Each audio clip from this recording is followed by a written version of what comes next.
BRS నుంచి MLC కవితను suspend చేశారు. పార్టీ ప్రధాన కార్యదర్శులు తక్కెళ్లపల్లి రవీందర్రావు, సోమభరత్ పేరిట ఈ మేరకు ప్రకటన విడుదల చేశారు. కవిత తీరు పార్టీకి నష్టం కలిగిస్తోందంటూ ఆ ప్రకటనలో పేర్కొన్నారు.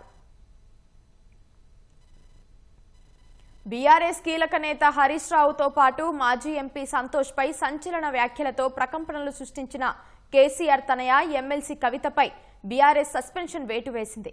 ఈ మేరకు పార్టీ క్రమశిక్షణ వ్యవహారాల బాధ్యుడు సోమభరత్ కుమార్, పార్టీ ప్రధాన కార్యదర్శి టి రవీందర్రావు పేరిట ప్రకటన విడుదల చేశారు. కవిత తీరు పార్టీకి నష్టం కలిగిస్తోందంటూ ఆ ప్రకటనలో పేర్కొన్నారు. కవిత ఇటీవలి కాలంలో ప్రవర్తిస్తున్న తీరుతెన్నులు, కొనసాగిస్తున్న పార్టీ వ్యతిరేక కార్యకలాపాలు బీఆర్ఎస్ పార్టీకి నష్టం కలిగించే రీతిలో ఉన్నందున పార్టీ అధిష్టానం ఈ విషయాన్ని తీవ్రంగా పరిగణిస్తోందని ఆ ప్రకటనలో పేర్కొన్నారు. పార్టీ అధ్యక్షులు కేసీఆర్ కవితను తక్షణం పార్టీ నుంచి సస్పెండ్ చేస్తూ నిర్ణయం తీసుకున్నారని వెల్లడించారు.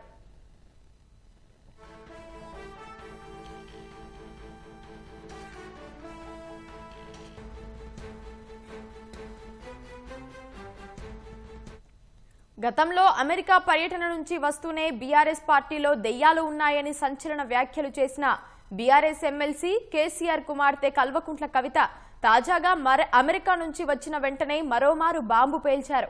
గతంలో విమానాశ్రయంలోనే మాట్లాడిన కవిత ఈసారి ఏకంగా మీడియా సమావేశం నిర్వహించి మరీ మాజీ మంత్రి హరీష్ రావు, మాజీ ఎంపీ సంతోష్ కుమార్ పై తీవ్ర స్థాయిలో ఆరోపణలు గుప్పించారు. కేసీఆర్ పై అవినీతి మరకలకు మాజీ మంత్రి హరీష్ రావు, మాజీ ఎంపీ సంతోష్ కుమార్ కారణమంటూ సంచలన ఆరోపణలు చేశారు. ఏకంగా అధినేత కుమార్తె కుటుంబ సభ్యులపైనే ఆరోపణలు చేయడం గులాబీ పార్టీలో కలకలం రేపింది. కాళేశ్వరం ఆనకట్టలకు సంబంధించిన లోపాలపై సీబీఐ విచారణకు అప్పగించడంపై తీవ్ర స్థాయిలో స్పందించిన కవిత కేసీఆర్ పై సీబీఐ కేసులు పెట్టే స్థాయికి వచ్చాక పార్టీ ఉంటే ఎంత, పోతే ఎంత అంటూ ఘాటుగా వ్యాఖ్యానించారు.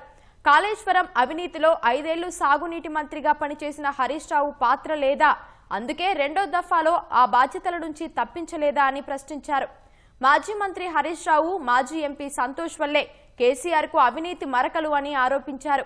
ఆ ఇద్దరి వెనకాల ముఖ్యమంత్రి రేవంత్ రెడ్డి ఉన్నారని అన్నారు.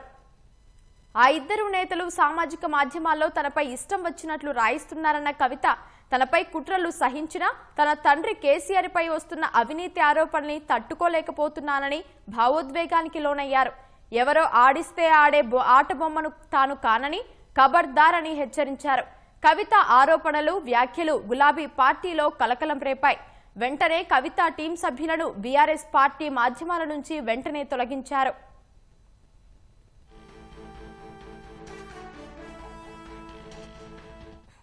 గత కొంతకాలంగా బీఆర్ఎస్ పార్టీతో విభేదిస్తున్న కవిత గతంలోనే కేసీఆర్ చుట్టూ దెయ్యాలున్నాయని వ్యాఖ్యానించారు. బీసీ రిజర్వేషన్ల విషయంలోనూ బీఆర్ఎస్ విధానంతో విభేదించారు.